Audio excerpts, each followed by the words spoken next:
Ora mo tau te mau ai a whakaroa koen. Pea tau whiawhia ko tau wea me tau whaptai o whalahi ai o tua ko whai mai tau mo ui mo tau whanonga. Ane omi mo ui tau tolu me he wike tau si tua me ai. Ke kamataanga he wike whao koen. Pea tau ngoi tau whiawhia mo tau tuka whaftai mo whamaloa ki o tua hene. Ngahi tau hiko ia o whai mai mai tau tolu. Lava poke ngahi whatongia o ke ko osi ngahi whatongia mamafa ne tau fuesia i ngahi ngawe anga. Ngahi mea whawhamiri, ngahi mea whakulupu peke ngahi mea whakatau tahape. Pa tau wa osia mai e weekend mamafa ko tau si tua ki ai. Peke ngahi mau anga keres ko tau pena na mulawa tu ki ai ane afi. Pea tawa meni ke kamataanga o e ke mono ngahi ngā ue mono ngahi whatongia. Tau kore peke ke tu e rangi kene ke whaihono tataki ki tau tolu mo ngahi mo malui e tau mo ui. Me ngahi whatu tamaki e tu ke tā ke te tau tolu. E ngahi vai hala po e ngahi potu ke te tau fōu ai. Saya ko kore mo ke hufanga e pe ngahi tala whakatapu ko toa pe whawhai atu mei he o pe.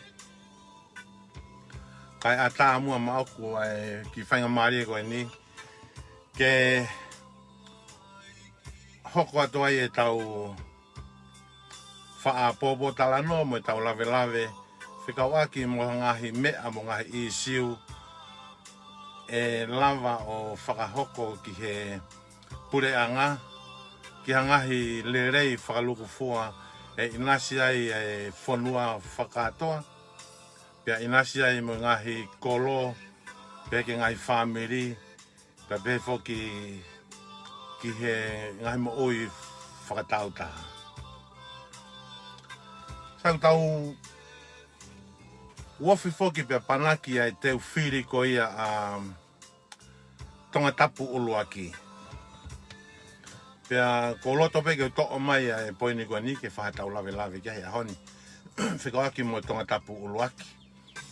Neongo o kui kai ke whiri ki tonga tapu ulu aki. Kau whemau pe ke whai pe tala nua ki ai. Uhinga he kukau e whai whika o tonga tapu ulu aki. I he ngahi, i he tokoni lahi ke whai lelei whakaluku fua ki he whanua.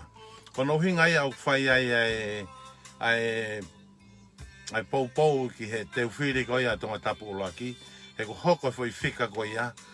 Koe whika kakato ia, hoko ia koe whika katoa, ki hono whaka kakato e tau ngai whie mau o tau whie mau, te whakahoko ki he pure anga, te whakahoko whatongia me he pure anga, ki he kakai whakaluku fua o e whanua. I he teu whiri whoko ni o whengahangai whoki a ne tatua Prescoti, pia pe whoki a Sausi Pohiva. Ne tatua Prescoti, pia pe whoki a Sausi Pohiva. Kaku whie mau ke tau hanga o ke tau popo tala noa ki he ngahi magatu unga tena lama o whakahoko e aunga ki he whanua whakaloku fua pa pefo ki he wahenga whiri kuna whiri me ai. Pea tau lama rewa ke tau sio ki he vai anga o hatoko taha ka pau he kai tene lava o uesia pe tene lava o whakakakato hono whatongia ki he lerei whakaluku fua ai whanua pia befo ki he lerei maae wahenga whiri ko ia o whiri mei ai. Tai ko loto pehene ke ua tata anua pe ia seausi kau toki whakaosi e kutala noa ki ane tatua. Sai ko ianga e ku mau I he anga e ku mau ke ngahi taumu a ngā ue ko ia a seausi pohiwa. Ko seausi pohiwa ko tangata pea na eako, tangata pea ku poto, ko tangata tau kei ngā ue. Kana e te kia i ki whai eia ha ngā ue aonga ma e whanua ke hale rei whakaluku fua, ma atonga. Ka koe foi lerei pe na lava si asi o ngā ue I aki e ne taukei mo e ne poto whakaako mo e ne maheni ngā ue foi lerei pe ia o ku whiunga pe ia pe mohono family. O tia ke whai e se asi tua taha ha whahinga ngā ue ke aunga ki he wahenga whiri o tonga tapulaki. Tikai ke aha ne ngā ue ke ne whakotuu ha ne kawenga ngā ue, lava ke aunga ki whakaloku fua koia o e whonua. Sai koe tonga whaku ki ai koia e teu whiri koia si asi, oku nau, oku peheni, oku teke whakatokolahi e he kulupu koia koe patoa. Oku nau teke whakatokolahi a siaosi, ka kono mata mamain. Ka pau e he nau teke whakatokolahi kau e ngahi koloki uta, kau e ngahi otu motu, ka kai me ngai otu motu. Kai tau te fito ke u whonua muri. E nau teke malohi mono whakapaanga a siaosi ke mata lerei, pe aongo lerei, pe toa lerei ki he wahenga tonga tapu uluaki. Pea kono whai ke he ona e peheni. E nofo wahenga tonga tapu uluaki pe ia tonga tapu uluaki. Pea hua se ausi pe ia ki wharearea. O whai pe se ausi ia ene mea pe ana I wharearea o kuloto ke whai. Heu ki kai ke aha no mo u ano ki tonga tapu uluaki kono uhinga. He kua si whaki e o si whai e ngahi tokoni lahi pe ia ai kulupu koe ni Ngai kulupu e muri kui koe patoa, was whai e na ngahi tokoni whakapaanga ko whanua. Whaina ngai tokoni whakapaanga moe hafu e na u tokoni I hono teke koe a o si asi. O hange koe ku lawe ki mu atu na u pehe ai, koe whai palo parema o e campaigni koe a ake totongi I paanga, koe hu koe tangata campaigni ki wharearea, o whai pe e ne ngā ue pe ana. O ikai aha ne te tokanga mai ana ki he kakai, pe tene ongo I o ki aha no mo ua mai ki he wāhenga whiri, he koe ne osi totongi eia. Sai koe whaunga whiri a koe ni asia osi o ku whai koe ni koe e. Pe a neusio hi whoki I he ngahi, I he whakotuu koe ai kulupu patoa I le whaina fotu kulupu I Amerika, I foi state ta. Na e lave ai a tu iwata. Na lave a tu iwata one pehe ke kakai o ku fie mau ke nau hange koku na hanga whakairi fia I mo whakamana manai ho nau kakai koe ki tonga. O fie mau ke nau rea pe taha ki o nau kakai ki tonga, ke nau whiri a mea, pe nau whiri ki ai. Kakai ke tukuange kakai, ke whai e nau whiri tau ataina. Koe taha ia foi poini o kou to'o mai ke whai peha sio ki ai o whekau aki pa moe whokotu'u pāti patoa koe ni, mo mana tui I he kamata mai koe ai pureanga patoa. Na e whai e rea atu mei muri, pia koe nau tari koe ai pureanga patoa. Moe kau mui ai patoa mei tonga. Ke kau muri, nau taktaha rea pei muri, heu kei ke nau kaunga nau tolu ki tonga. Pia tuku pia tonga ke nau whai pe nau tolu e nau whakau. Sai, I he tō koe ai pureanga patoa me he pureanga. Pea nau ngau e aki e ai kakai mei muri. Nau whakotuu kulupu takai I he ngahi state koe Amerika, ka pe ngahi mahenga koe I Australiani, pe whoki New Zealand. Ke nau whakotuu koe nau tau mua, ke lava he kakai koe mei muri o control ho nau ngahi whaamiri koe I tonga. Koe whoi tau mua pe e taha, ku sio kia e patoa. Ke lava ho nau kakai koe ai muri ni, o control ho nau ngai whaamiri ki tonga. Pea ka pau rewa hei kai te nau lava control, he kai rewa ke nau te whai e whainga mea koe ni tāsirini ki tonga, kai ki toe atu mei murini ai ngahi fie ma'u ko ia viviri ai ngahi whamiri mei tonga. Koe ranga ia e kusio koe ki he ngahi tau mua ngau e ko ia moe campaign fili ko ia ma siaosi pohiwa. Ka koe ne tau mua ngau e ko ia siaosi pohiwa ku hu mo ia ki whare area. O kui kai ke to ia i haane tau mua ngau e koe ne tau mua ngau e pe o ku hu mo i ki whare area koe molo mui wae i he ngahi vi sone ko ia na i kai lava ola pe na i kai lava whakakakato a ene tangata e ki aia koe pare mia ko malolo tapu moia pea ko ia e ngahi tau mua ngau e ko ia a siaosi o ku hu moia koe ki whare area i kai hane to e tau mua fo ou o hange koe tau mua koe ni te uhanga o tuku atu i he taimini sai koe tau mua ngau e whaki ne tatua preskoti whaki koe whanau tama pe ia a motolu tonga tapu uruaki. Koe whiwhine lotu, koe whiwhine oku wanga whakalotu, wanga ofa, koe whiwhine oku rea mokomoko, koe whiwhine oku wanga whakatoko ki lalo, koe whiwhine oku wanga whakapa apa, koe whiwhine manawa ofa, mo fie tokoni. O hange koe ngahi poini koe ni te ulawa ke utuku atu ke tau talatala noa ki ai. Sa iei whoke ngahi whakaluma na e hao me ta whakpatoa i he ngahi wiki ko tau situa ki ai. I he nau si oifo i he ngā ue ane tatua mo i konga ene kau pou i he hiko e vewe. Pea iai pa mo e ngahi me a hiko vewe o whai ake nau hiko vewe pea ria e nau ngahi whakameheka pea ria i mo nau ngahi whakaaluma ki he toko tahani whekau aki pea mo hiko vewe ko hiko vewe pe nai whai pea na e alu pe mo aki lispohiwa he taimi nai kei campaign ai o whai ene hiko vewe ka kona ke he ko hiko vewe ne tatua ko hiko vewe nai mooni he na nau ngā ue na e alo mo nau nima o nau ngā ue o hiko e vewe. Ko hiko vewe nai whai akirisi na e lera tu pe ka hifo akirisi mo ne ki kato o lue ka hole taha o punou ke toi lai vewe whai tai. Foi sekoni pe nima pe foki mai ki ka lawa e foi potu ngā ue hiko vewe. Kono ke heia e foi hiko vewe na ana whai.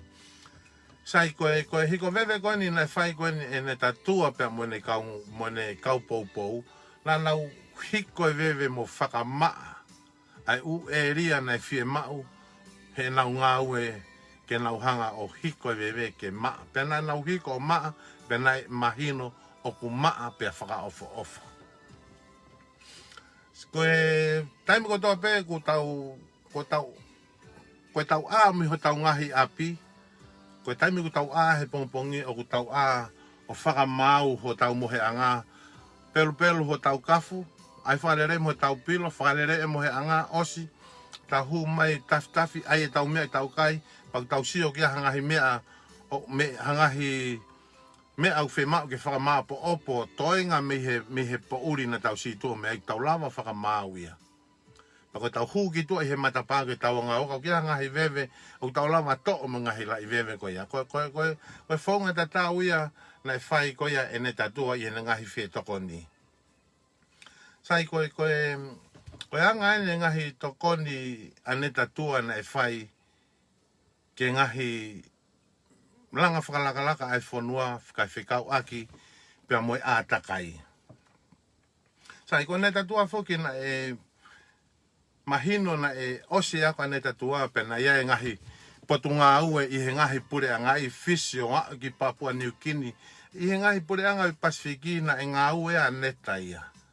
I he ne utunga wahenga kua au ki he lau kilu na e ngā ue a neta tua. Kai he mahino ka neta tua i he ne ofa ki tonga. I hono langa hake o e whonua. Ka moe kai ke mausia e he kau whare area pena anau i tonga.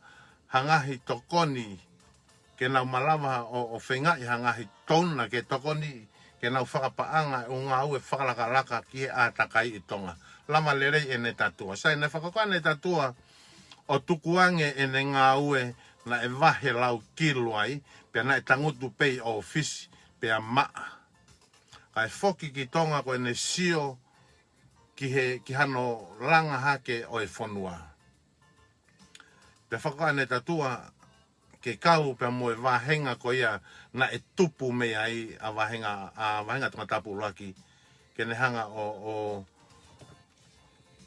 kumiha ngahi tauna ke whai ake ngahi langa whalaraka ko ia i tonga tapu laki neongo na ika iaha tokoni ai pure anga ki hono ke ngahi langa ko ina tonga tapu laki ka te toki lame peki ai sai koe kau i he i project ngā ue whalakalaka ki he ātakai whakaloku fua a tonga whakaloku fua na e whai e ne tatua na ne hanga o whakaukau i mono ensiniai ai foi whakaukau ke mawahe ai ringanga vewe mei popua ki tapuhia. Sai nai kumea e ne tatua ngai tauna ki tua pureanga ke nau whakapaanga mai e fo i ngā ue koe ni. O lava rewa o hike vewe mei popua o hiki ki tapuhia. Pe lava rewa ke whakanga ue i mohakakai i tapuhia, ke nau ngā ue i tapuhia, mo foi komiti ke nau whakalere ai foi ngā ue koe ni. Environment, ke nau whakalere foi ngā ue koe ni, o whie mau e vewe ia ke aua nofo fuoloa i he funga o e whanua. O whie mau e vewe o ke ai e vewe o whie mau ke tanu au pito, pa ke ai e vewe o whie mau ke recycle i he ngahi uhinga ke ke. Koe ngahi langa whakalakalaka ia ane tatua whekau aki pa moe ātakai ko ia o e whanua. Pea lava o whakangawe ia i moha kakai. Seo whakangawe pea i ane foi whakaukau pea ana. Ke o mai pa te atu ke pura ngake nau whakalere e fo i ngā ue ko eni. O e whai kātua ne tatua e ne kume tauna nau whakapaanga hono whetukutuku e vewe. Whakapaanga mo i kau ngā ue ke nau ngā ue ofisi mo i kau ngā ue ke nau ngā ue i he ringanga vewe. Pa nau lava ke nau hanga whakalakalasi e kasi vewe ke. O kia i e vewe ke recycle. O kia i e vewe ke tanu au pito. Pea kulava lewa ke maa pe mo namu lerei ai e ria ko ia hufanga whakatapu. Ka koe uhinga e ne malawa ko e ni, koe makatuunga ia i he ngā ue e whanau tama a tonga tapu uluaki ko ne tatua. Sai, ke mausio angi kai tonga tapu uluaki neongo, ne nofo ne tatua mi ha te iho. Neongo ne nofo mi ha te iho, ka na i kai unua ai honoloto e ne ofa ki tonga tapu uluaki. Ne kai unua honoloto e ne tau mori mo ne viri taki pe kei whiri mei tonga tapu uluaki ko ne fie to koni he hono kolo tupu anga ia mei tonga tapu uluaki. Sai neongo e ne ai tautou whiri, neongo e tautou whiri ane tatua nei whiri pe mo tō, le whiri mo tō, whiri mo tō. A neongo e ne tautou whiri ko ea ka nei kai ke pehe ke holomui ai hono loto i ngā ue mo e ne ofa ki hono kolo tupu anga atonga tapu uluaki. Ne hawa ne tatua to e kumi mai tauna ki tua pure anga. O nau whenga ue aki ai pa moe komite whine matua a whawhine i he wahenga sopu, i konga pe ngai kolonia ko ia o tonga tapu uluaki. Aia na e take mai ai whewhine mei kolomotu ana e take mai i he nau ngawe koe ni.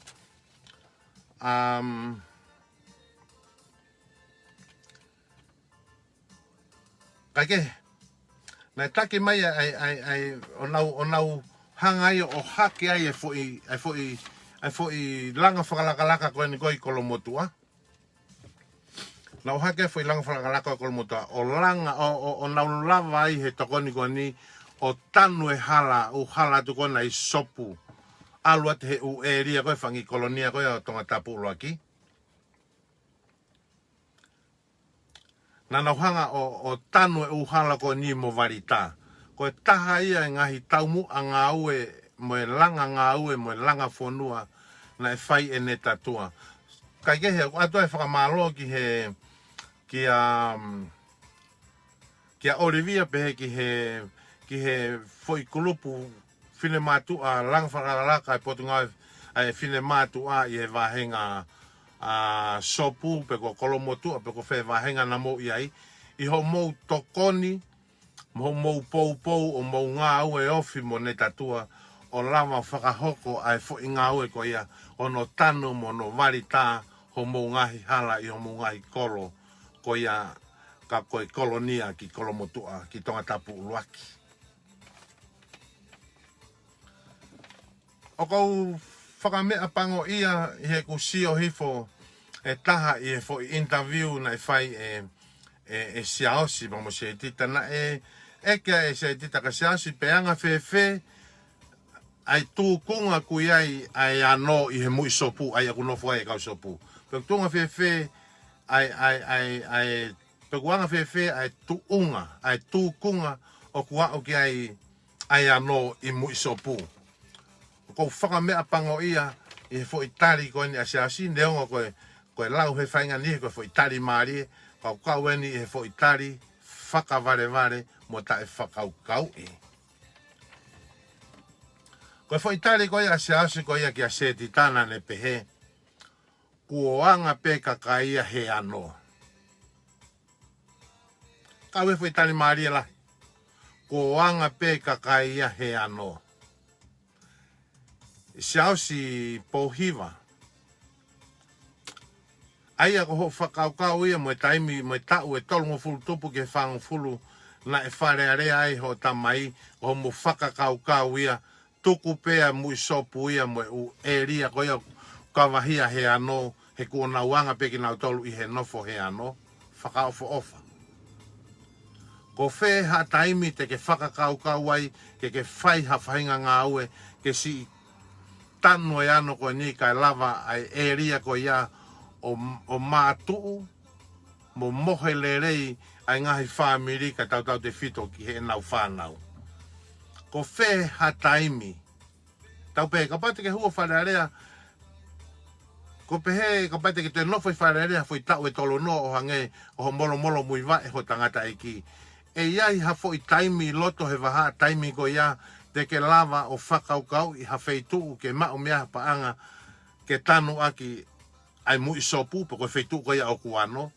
Te ke lava, pe ikai. Sai, ki tonga tapu uluaki, mo sio angea ki he tari maari e kua whai e ho mou whakafofonga whika uluaki ki tonga tapu uluaki. Koe ngahi tamua ngau e na urea na u whamatala atu koe ane na ia whikau aki pa moe tamua ngau e moe langa whonua na e whae ne tatua o stu e ne langa an ene ngau e ana moe ne tokoni mai whonua. Ko whae ia ngai whakaukau whaingai o mawahe ai ringanga vewe mei popua ki tapuhia.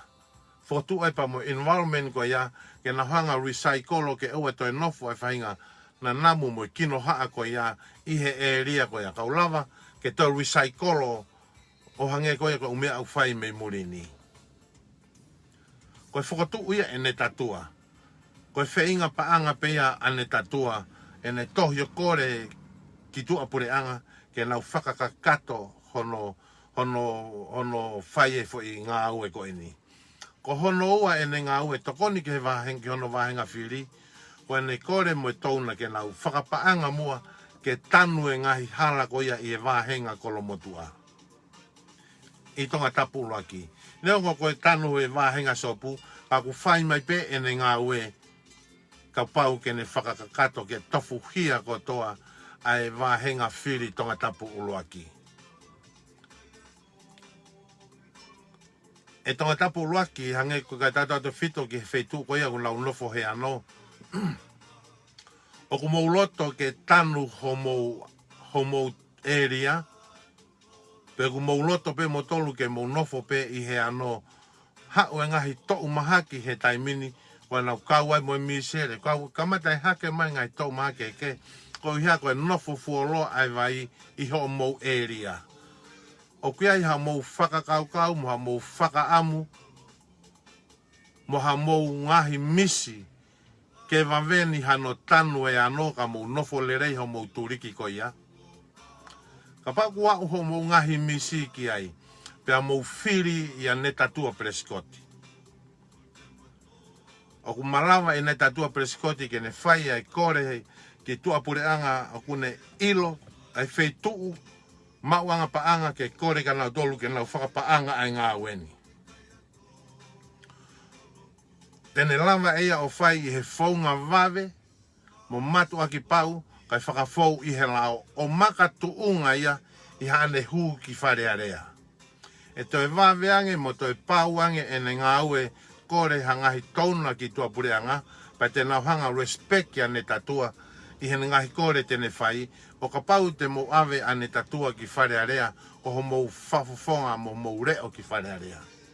Pea ki kai ko te fto i ngā ue pea ku malawa e ne tatua. E malawa e ne tatua ke ne hanga o i ho mou whiri ko iau avea i whare area. Tene lava o whau moha ngahi ngā ue anga ke whaka ngā ue e kakai whakaluku fua e whonua. O tokoni ke whonua. Pea na hoko ho fo i whiri ko e ni ko ha fua paremia fe fine ia maatonga. Pea historia ai ho fo i whika whiri kia ne tatua. Ko kauia i he ngahi poini o kou tuku mai ke tau pōpō talanoa ke e hana. Kou nau whaamu pe ke hanga o whakahoko atu pe ai ngahi ngā ue ko ia ne tatua o kou ilo ki ai. Me he ki hene paku mau whetakone aki i hono whakaukau i mohono hawhainga whaunga ke lava o langa hake ai e wāhenga whiri ko ia tonga tapu uloa ki ka pehe ki he whonua whakaluku fua pea moi kakai. Ko ia ku atua e ki i pōlawe ko ia e ahoni ki he wāhenga whiri tonga tapu uloa ki e tauhanga o Palanisi o whakatatau ai ongo kantiteiti ko ni o kuna mau pe na wa atamai le rei pe na poto pe na mau mo tau ke ngā ue ka i na tau Palanisi ai na mahini ngā ue ko hai e mahini ngā ue o wheunga pe ia mo tau i ako no family ko whe e toko taha mahini ngā ue tene lava o langa hake ai wāhenga whiri ko ia pe ao ngā fuhia toi o ao ngai ki he whakaluku fua o e whonua pia moe kakai ko ia o tonga. O koia o kai ai kore atu heni ka teki mou tolu wahenga whiri tonga tapu uluaki. Ko ho mou whanau tama eni ko ne tatua. Na e ako, lau ene ako, mau mo matai tohi, mau mo tau kei pene ilo pia moe feitu. Tene kumi mai miai hangahi tokoni ke lava o langa hake ai whonua. Pea langa ai mo whalire ai mo ngahi mea ku mo whe mau ke lava o langa hake ai a tonga tapu uluaki. Koe au gai au whalahat kak mo tolu kau teu whiri ko toa pe me tonga tapu uluaki. Koe mea pe o kou kore atu mo manatu. Ko ho moure o ke hu mo ia ki tonga tapu ki wharearea ko ia tonga. Pea ko pau ko mo loto ke vaveni hanga aue mai ane tatua o whakakakato e ne tau mua ngā aue mo ne tokoni mo ne ofa ki a moutou tonga tapu uluaki. Ko e vave taha tene lava e ia o ka pau te mo ave ia ki wharearea. Tene lava o whakakakato tanu ho mo hala, tanu pea mo ano, pea mo fia pea tau fia kotoa ai. Ko ia o kai ai ofa lahet ka teki motol kotoa pe o ku mo whanongo mai i he ki polo kalama ko ia e ahoni. Ka tau toki hoko atu a pongi, ia ki fo i live atu e hoko atu a pongi, ki he taulanga whonua ai pe. Malo ka mou mea